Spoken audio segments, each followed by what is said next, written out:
Hello friends, Hardik Pandya success వెనుక దాగి ఉన్న నిజాలు. ఒకప్పుడు చీకటి అలుముకున్న ఆ గదిలో ఆకలి కేకలు వినిపించేవి. కారు అమ్మి కడుపు నింపుకున్న రోజులు, తండ్రి ఆరోగ్యం, ఆర్థిక సంక్షోభం. కానీ ఆ కళలలో మెరిసిన ఒకే ఒక కళ క్రికెట్. మైదానంలో తనదైన ముద్ర వేయాలనే సంచలనమైన తపన. తండ్రి త్యాగం, అన్నయ్య కృణాల్ అండదండలు. కిరణ్ మోర్ అకాడమీలో ఆ కళలకు సానబెట్టారు. క్రికెట్ అంటే కేవలం ఆట కాదు, అది వారి ఆత్మ. ప్రతి బంతి, ప్రతి వికెట్ భవిష్యత్తుకు వేసిన బలమైన పునాది. 2015 ఐపీఎల్ ఒకే ఒక మ్యాచ్, ఒకే ఒక మెరుపు.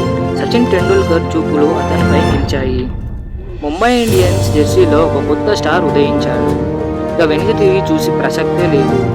అతని బ్యాటింగ్ నుండి వెలువడిన ప్రతి షాట్ ఒక సంచలనం, ఒక ప్రకంపనం. గుజరాత్ టైటన్స్ కెప్టెన్గా ఐపీఎల్ ట్రోఫీని తన చేతిలోకి తీసుకున్నాడు. టీమిండియాకు నాయకత్వం వహించి తనదైన శైలిని చాటాడు.